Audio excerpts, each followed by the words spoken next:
Hey, this is Ewan Blakey, and with Christy, my wife, we're the pastors of Oasis Church, and this is our podcast. I wanted to thank you for joining us today. I hope this inspires you. I hope it builds your faith. I hope it gives you perspective to see God is moving in your life. Enjoy the message. Well, good morning. How you going? Good to see you. Give our dads a round of applause. Some of our long-standing Oasis dads. Happy Father's Day, everyone. Good to have you. Thanks, Yui, for sharing. Who's excited about Legacy Offering? I'm really excited. That was so good.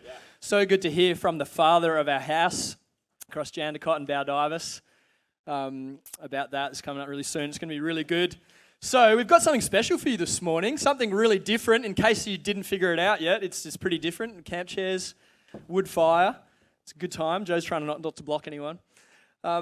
But yeah, we just really wanted to do this, especially to encourage dads this morning. So if you're a father, if you're a spiritual father in the house, if you're going to be a dad one day, hope to be a dad, I hope this encourages you, puts courage in your spirit and just gives you some wisdom and just even some lightheartedness if you need a lift in your fathering today. And just for our whole community, we just really wanted to raise the value of fathering and faith in our house because it's so important. Families, fathers, mothers, so important in community, society, and in the church. So obviously today we're focusing on fathering. So I want to start with some dad jokes and then we're going to hear some wisdom from these guys. So if you need a bit of lightness, just let's go with this. If you haven't had a cringe this morning yet, then get ready, prepare your eye roll, prepare your Let's see if I can get you. What kind of car does the Bible say that the disciples drove? Anybody know? It says they were all in one accord. This is created by yours truly, this one. Have you read Paul's command to only ever eat eggs in even numbers? He didn't want anyone to be unequally yoked. Yes, got him. How does Darth Vader like his toast cooked on Father's Day? On the dark side. Last one. What did the grape say to his dad on Father's Day? Thanks for raising me right. Come on, yes. Got a good groan out of you, Yui. Come on.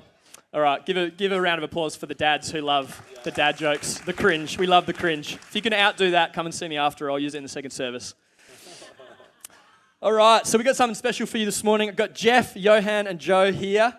We're just going to have a chat. We're going to invite you into our campfire space, have a chat around fathering, hopefully encourage you. So first off, we're just going to kick off with our dad stats. So who are you and what are your dad stats? How many kids and or grandkids do you have? Dad stats. Let's go, Jeff. This on? Oh, yeah, good. Okay, so I'm Jeff. I'm 71 years old, married to Carly. And on Saturday next Saturday, we've been married for 50 years. So wow.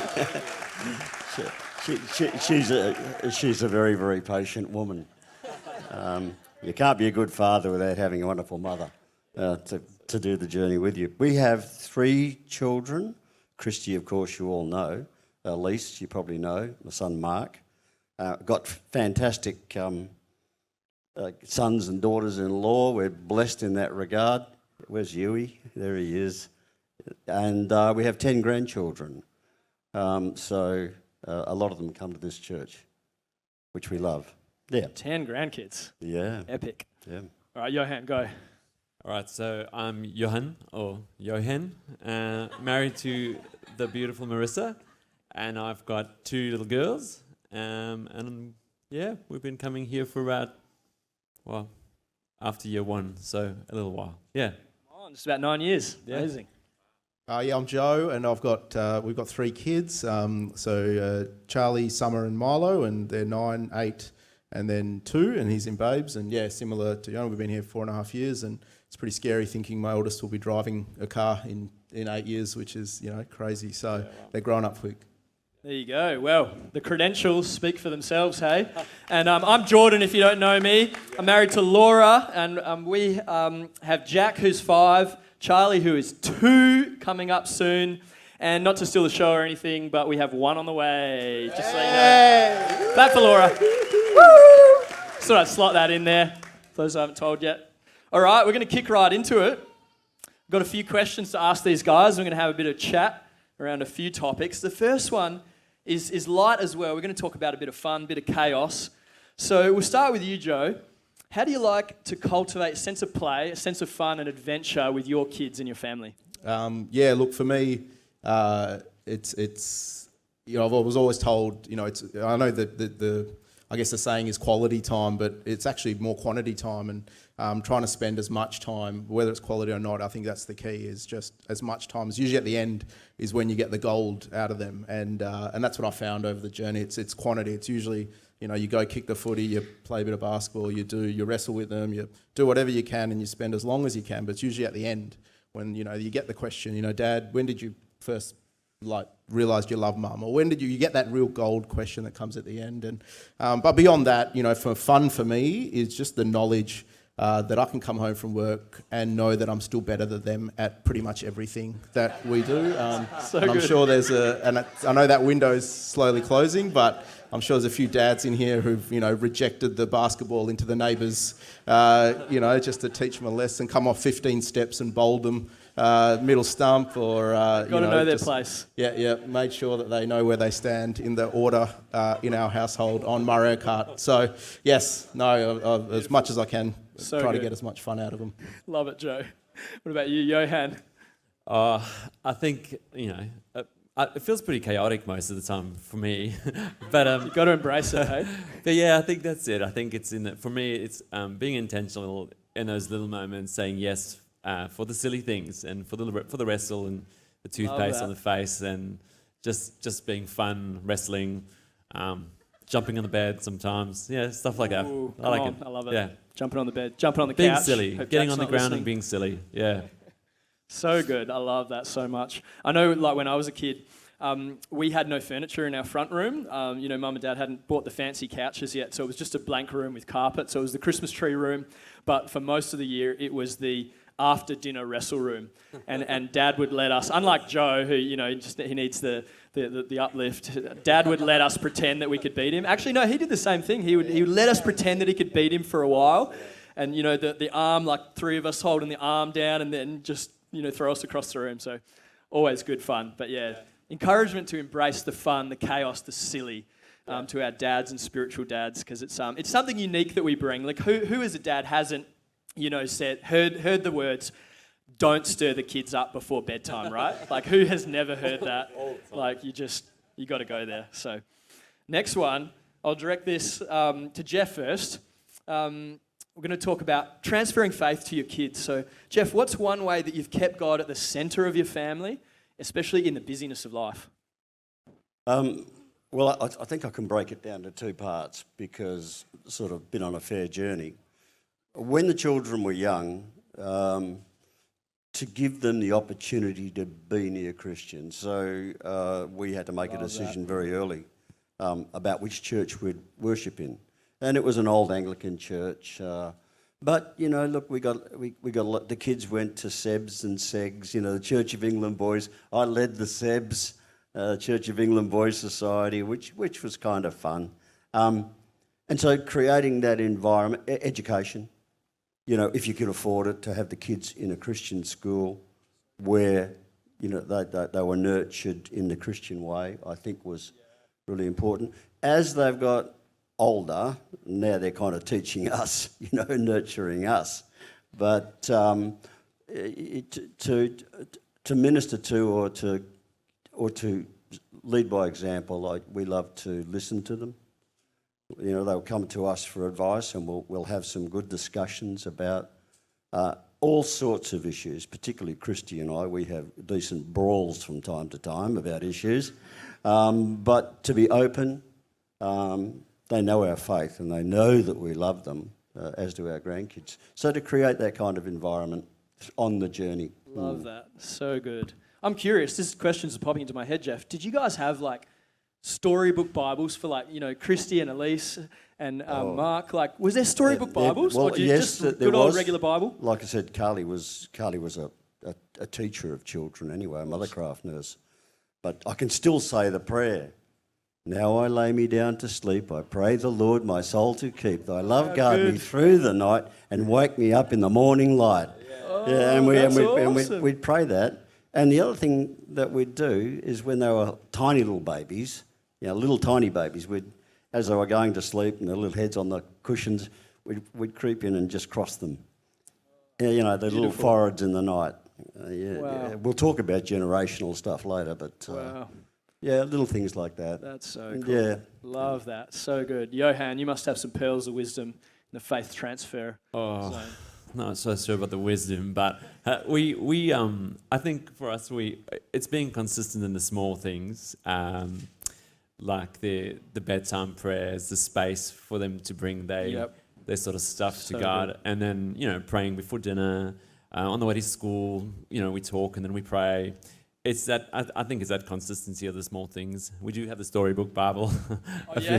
Yes. The Jesus Storybook Bible? Yes. Is that the one you like? Oh, such a good one. If you don't have it, the Jesus Storybook Bible, guys. Yeah, it's brilliant. Probably not for Michaela yet, but she's got the one she got from school. But I think it's just the consistency of the small stuff.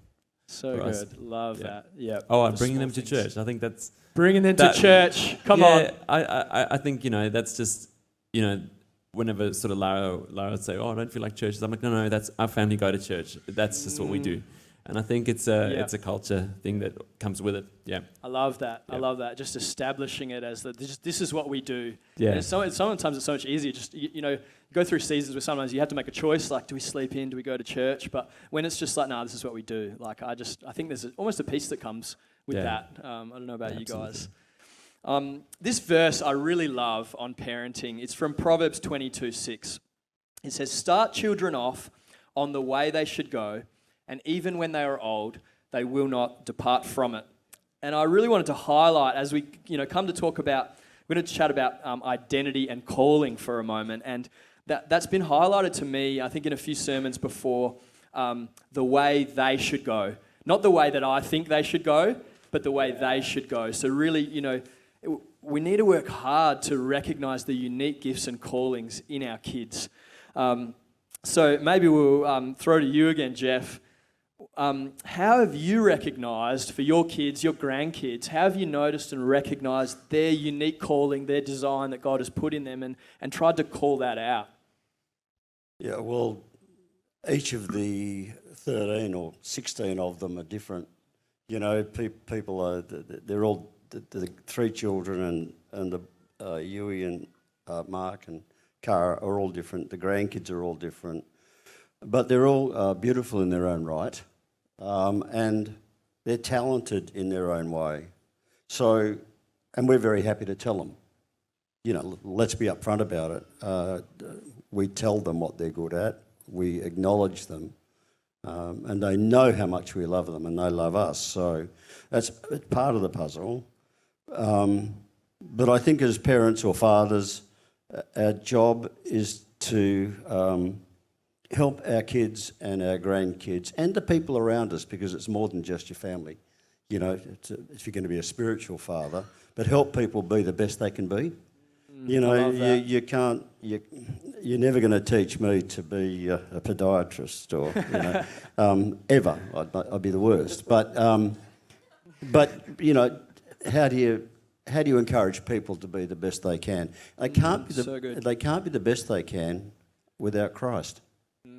Amen. If you really want people to be to live the right life, they've got to have Christ in their life, we believe. Yep. There are so many. I like to reflect sometimes about the journey and decisions, and all of us are called to make decisions multiple times every day. Just coming to church is a decision. Driving left or right is a decision. And so as you make those decisions on the journey, you make big decisions, you make some bad decisions, you make some good decisions. If you've got Christ in your life, you're more likely to reflect and make the right decision. Your journey will go to the right and not to the left. So, Love that. Yeah. So good. Joe and Johan, do you want to speak into these two? I think I might have skipped you on the last one, Joe, but if you want to speak into that, and then Johan, you've thrown me tell us now, more but about identity. yes, no, happy push to you off to the side. happy to put my 2 cents in here. So in terms of, I think in terms of bringing out the talents and the giftings that I believe our kids have, I think there's a lot to say, and I think we've heard it a lot here, and I've taken a lot. Is that word consistency? And I think as a father, I really see it's not just about the words that I use to encourage them, but in how I act and those little moments. We've heard of it, the consistent little moments. And I think we all know the kids are watching when we don't think they're watching. They're observing. And for me, I know my father. I've got a great amount of gratefulness for. His dad died when he was 11. And he had 4 siblings under him. He was the eldest, and for him, in a village in Sri Lanka, and to think in that context, when I asked him, how did you do this? Like, you had no dad from the age of 11, 4 siblings to effectively look after as well. And his thing was, well, my community, I had uncles and elders in the church and dads always around me, and they were always consistent. We were built in the values of the church, and you come to church, and no matter who I talked to, no matter, I'd get the same smack from every uncle that I'd get from, it didn't matter, or I'd get the same encouragement, or there would be consistency. And so I guess my encouragement, I know it's Father's Day and we're celebrating the fathers here, but the men of the house, you have a part to play, and the kids are watching. Yeah. The next generation are watching, and the consistency of seeing the same people every Sunday at church, getting the same message, getting the same values, just the little things, I don't think we should discount. So we've all got a part to play, and that's something, I guess, a practical story from me, how my father was raised within the community. Good. Takes a Sri Lankan village to smack a child, is that what we can say? Yes. Johan, save that for me. Okay, will do. No, I was just thinking about it this morning, and I think the identity and calling thing for me is, the personalities are so different of your kids. I mean, my kids are still little. Lara's getting a little bit bigger, but they're so different.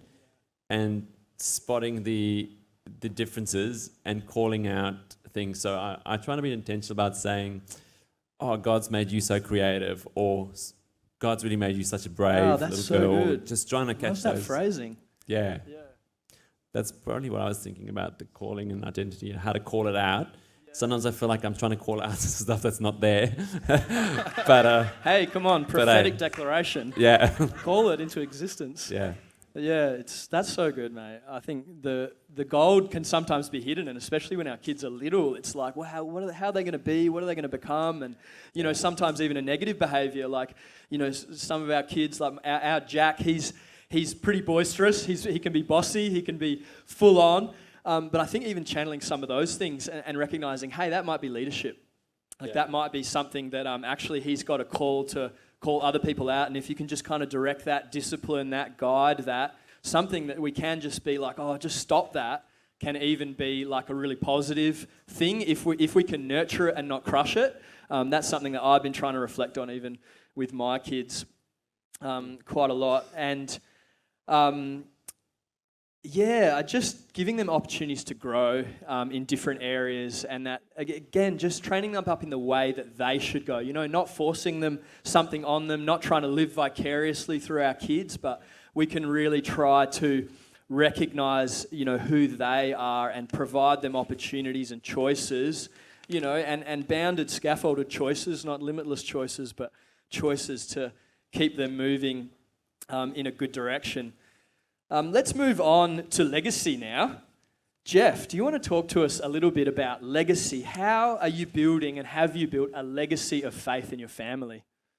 Yeah, this is a great question, and I deliberated on it for a while. Christy and I were going through the family tree a while ago, and we found that my paternal grandmother, Jessie Booth, was the organist at the Jandakot whatever church over 100 years ago. And then in the lead into that, we reflected from your question, Geordie, we asked, and Carly and I discussed, did our parents have a great impact on us in a Christian way? And we started to dig a little bit deeper. And as children, we were sent to Sunday school, but our parents wouldn't go to church. It was, wow. It was that Carly remembers a hanky with 20 cents in it, or a florin, 2 bob, which you'd go and put into the bowl up at the old Anglican church. You know, but our parents never really. They were beautiful, beautiful people, but they never really embraced the faith as, you know, maybe we have. And so there came a time in our lives when we had to decide, and it was actually initiated by getting our son baptised. And the priest, he was an Anglican guy, he said, well, look, don't come along and do it unless you're serious about it, you know. So good. And so it actually forced our hand a little bit to make the decision to be a Christian family. Now, on the journey, plateaus, highs, lows, wonderful experience in Melbourne, planting churches, coming back here and then getting involved with the kids in sort of Oasis was just a wonderful part of the journey. But I like to think of that song that we often sing here, 1,000 generations, and your children's children's children, and you just don't know what seeds you're planting until you can look in the rear view mirror. Now, I've got a bit longer rear view mirror, you know. You know, you're talking about your kids getting licences. I'm thinking about taking my licence off me, you know. So I can sort of reflect now on the things that have happened, the things in the past, and look back, and then you can start to see God's work. You know, I was talking to Yui yesterday, and it's only the tiniest fraction of the journey of God's work. But when you get to a certain stage, you can remember the prayers that you offered, and you can reflect on the work that your parents might have put into you, or your grandparents, and start to see it all. So that legacy it's really worth reflecting on at my age. That's so good. I love Jordan, that. can I just add to that? Just a practical, I mean, as you were talking, Jeff, about your family tree, just like for a bit of encouragement, you know, my family, going back there, we were Hindus. So there was some point in generational, we would have been Hindu worshippers in some, we don't know when, but someone had made a decision we don't know what generation, which point, but someone made a decision to say yes to Christ. And I guess we're the outflowing of that from generation down. So I know, for anyone here, I guess the encouragement is maybe you haven't had the great father, maybe you haven't grown up with a great, Christ-minded dad, or maybe you're even feeling a bit like, I feel like a failure as a father, I probably haven't been consistent, I haven't done all these things. And I guess my encouragement is, it starts today. It can start now. Your legacy can start. And so good. You might not see, the rear view mirror might be long gone before you see your legacy, and maybe your great-great-great-great-grandkids are sitting up on a stage at an Oasis location and saying, somewhere along the lines, my great-great-granddad said yes to Christ, and from that day on. So I guess a bit of encouragement as Jeff was speaking then. That's so good, Joe. Yeah, give that a clap. That's so good. Love that. And I'm glad you said that, because it flipped what I was thinking into the positive, because I was thinking of, I've heard it said before, it stops with me. If there's like, addiction in your family, if there's challenges in your family, like in your family line, that maybe you weren't parented so well, maybe you weren't fathered so well, but you can have that in your spirit cemented, it stops with me. Like, I'm going to get that healing, I'm going to get that, I'm going to go and see the counsellor, the psychologist, get the prayer ministry, come down the front, be in a connect group, be on a serving team, be around good people, all these things we're talking about, so that it stops with me, so that my kids don't have to experience maybe some of the bad things that I experienced. And then, as Joe was saying, it starts with me. Like, I just love that. It starts with me. And these are the things that are going to be, these are the firsts. This is the first ritual. This is the ritual that I'm creating with my kids, that maybe their kids and their children's children will still be doing, like, whether it's saying the Lord's Prayer, Jeff was highlighting that this morning in the huddle talk, and whether it's like, I know Joe and Kat, sometimes Kat has said this to me before, that she's, had conversations with Summer about resolving conflict with peers, and it's like, well, there's only 2 rules. There's only 2 rules. It's love God and love others. Like, it can be that simple, like, and I think there's a power in making it simple for kids. Right, and like, I love Proverbs. That's something I've been thinking about. I want to do more with my kids, even while they're little, Psalms and Proverbs, and getting them to memorize things. And we have this great book called Found, and it's a picture book, and it's based on Psalm 23. And the other night I had been reading the book to Jack and Charlotte, and then when I was praying for them, I just started reciting Psalm 23, and I didn't get it all right because I was doing it from memory. And Jack says to me, "Dad, are you doing the Found book?" And I was like, "Oh, this is actually a psalm, Jack. It's in the Bible." And he didn't know that the book was based on the psalm. And so then the next day, he's like, "Mummy, can we read Psalm 23?" And she was just like, "What? You know Psalm 23? Like, you've even heard of that?" So it was really cool. But do you guys have any, does anyone want to speak into rituals or just little things you do or sayings that you have that you might do with your kids or pastimes, prayers, grace, that kind of space? Go, Johan. Right. we got a car thing going every now and then. But I think the big thing is just whenever, one little ritual that I always say is just, whenever something's difficult, something I'm like, no. I always say to Lara, she'll know it well, so you're at Steenkamp and Steenkamp has Jesus in your heart. That means it's not a problem, So I just little things like that we bring up a lot. But I think it's the small, consistent things. Yep. It's like you know who you are. Yeah, this is who you are. Identity You're part of this is, family. Yeah. This is what we're like. Yeah. Wow, that's so great. That's so great. Awesome. Yeah, Go, Joe. I think Joshua says, me and my household will serve the Lord. And I think when we talk about rituals or expectations or consistency, for us, it started long before the kids came. It was Kat and I sitting down and go, what is our life going to be like? What are the key values? What are our non-negotiables? And one is coming to church and serving, and we want our kids to see us serving, and it imparts on them. And so, and I guess there's probably a few in the room were, part of a small church where you had to get you had to, as a 12-year-old, do the projector, and you had to set the chairs up, and and I think we can forget that there's an effort to church. There's someone sacrificing time. There's someone willing to give up. So these little rituals in the church. And from a personal fathering point of view, we read the Bible every day. I take that mantle on with my kids and the eldest too, and we read them. And if you want really awkward conversations, read the Old Testament with children, and they can ask you all kinds of questions. Why do brothers marry sisters? And you're trying to answer those questions. And how come you don't have lots of wives like Solomon? Oh, Mum won't let me. That's our thing. But reading the Bible is our every night. That's so good, Joe. Yeah, I've definitely got in trouble. The Jesus Storybook Bible is pretty safe, but then Jack's got a children's Bible, which is the next step up of, a bit more detail. And, there's the wars and there's, people die and this kind of thing. And I've gotten in trouble a few times for not censoring for my 5-year-old, not the Jesus Storybook, that doesn't need censoring, but, the children's Bible. Sometimes you've got to skip a few words.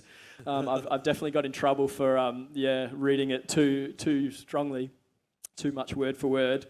And as we wrap up, I reckon we'll throw to it just a bit of wisdom, like one more encouragement. And I might kick it off, and I want to share this verse, which was sort of connected to legacy. It's from Psalm 78:4. It says, "We will not hide them from their children, but tell to the coming generation the glorious deeds of the Lord and his might and the wonders that he has done." So we really want to encourage you this morning, fathers, spiritual fathers. I want to encourage you with this. For me, one of the things that has been imparted to me in terms of a legacy thing is really just both my grandfathers were people of faith. My dad's dad was a pastor in the Church of the Nazarene, all around, mostly East Coast. My mum's dad, my old pa, was a carpenter and a taxi driver, and he was just such a man of faith. And one of the things that I've gone back to a lot of times was when my old pa passed away. He was so faithful even to his last breath, and he had some spiritual battles even in the hospital fighting cancer. And he had his 3 daughters, my mum and her sisters, praying for him, night and day while he was in the hospital. And there was this kind of battle and challenge with him even to his final breath. It's just powerful. And God's really used that for me and taken me back to that picture and put me in that bed and been and caused me to look back over my life and be like, what do I want my life to have looked like? And so that would be my encouragement to fathers this morning. I've heard it said, I think Scott Pate, the Barefoot Investor, says, these are the good old days. When your kids are little, when they're still at home, or whatever season you're in, these are the good old days. sow in now. Sow in now while you can. The time is now to make an investment and think about what you really want to give to your kids or your spiritual kids or in this church community. So, Johan, do you want to start us off? What's your final piece of advice for our dads and spiritual dads? So I would probably say, I think there is a grace that comes with it. And So good. And I'd say you don't necessarily have to be a perfect dad. I think if you just Love show that. up with the small things consistently was a big thing for Love me. that. And then I just said, show up, listen, play, pray with your kids. Probably that's a long way already. Yep. Yeah. Love that. So good. Joe. I might do a bit of a practical tip. So for any of the new dads or about to, Derek, I'm looking at you here, like any of the guys come on. who are about to become dads for the first time, or maybe you're not yet, but here's some practical advice. This is how you get out of getting up to get the kids in the middle of the night, the newborn. Oh, dangerous. I'm playing a dangerous game here, and that's all right. It's my wife's birthday, so it's got a few brownie points in the bag. So here's the trip, right? So when the baby cries in the middle of the night, the trick is, you're in bed, obviously. It's about 30 seconds is going to pass, all right? 30 seconds is going to pass, and there's a bit of a power play at this point. It's psychological, but you're both sleeping, and there's a bit of a, and then at some point, you'll hear your wife kind of get up or shuffle up, and you won't feel it. You'll feel it, but she's looking at you. And the key is you've got to keep your breathing steady, keep it at the same pace. The eyes are burning into the back of your head at this point. Your eyes must be closed, cannot move. Do not move, must stay still. About 20 seconds will pass. You'll feel the blanket hit you, and you'll hear a, Don't move at this point. Don't forget the kick. Steady breathing, eyes closed. You'll hear the footsteps. Still, stay still. It's about 5 steps in, and then you can relax. You got through it. So that's my practical tip. But I probably should end with a bit more of a spiritual one. But Dangerous. I think Dangerous. look, at the end of the day, we're praying about today, and God's been really putting on my heart being set apart. And if you look at the Israelites and in the Old Testament, they were set apart. And I look at how, and set apart means set apart from the world, right? And so when we look at fathering, if you look at the way the world looks at fathering, and you look at so many, the Homer Simpson, Modern Family, the dad, like it's this bumbling, idiotic, buffoon of a man father that the world puts out, right? And we as Christians know that we have the victory. We're warriors. We're fathers who lead, heads of households, and what does set apart look in fathering for me? And that's really reflecting on it. And I guess when I've really been praying about it and looking at it, I think it's in the hard times as Christian dads is where we set apart. When your kids are looking at us, or when the kids are looking at us through the hardest times, when we're maybe in an argument with our wife, when we're in financial distress, when things are happening outside of our control. I think that's, as Christian fathers, where we're really tested in being set apart as fathers and how we react and handle. Do we pray? Yeah. Do we read? Do we go back to truth? Do we respond how the Bible says and love our wives like the Lord loves his church? Those are the moments that really are what sets us as Christian fathers apart from how the world views fathers. So I guess that's my Joe. last. That's awesome. Brilliant, mate. All right, Jeff. Land this plane for us. Final wisdom. 2 quick things. I remember growing up and being told as a child by either grandfathers or fathers, do as I say, not as I do. Yeah, you've been told that? Do as I say, not as I do. And I'd say to fathers, that doesn't cut it. Yeah. It just doesn't cut it. You've got to lead by example. And that's the first piece of advice. The second, if you want to be a spiritual father, is I used to say to lots of people, you've got 2 ears and 1 mouth. Use them in that order. Because if you want to reach someone, you have to listen to them. You might have words of wisdom after, but let them speak. So good. I love that. And I want to encourage and thank you, Jeff, for that, because you've really been that to me, and I know to other dads at Oasis, just a listening ear, just a steady presence. And sometimes with that consistency, it's not almost about what we do, it's about what we don't do. we don't, I can be the one who kind of rushes around trying to do all the things, but, you're someone who's you get stuff done, but you're steady, you're present, like you're there, and we're really grateful for you as kind of the first dad and granddad at Oasis. So I want to invite you to stand, Oasis. We're going to pray over you. That kind of concludes our panel. So let's all stand.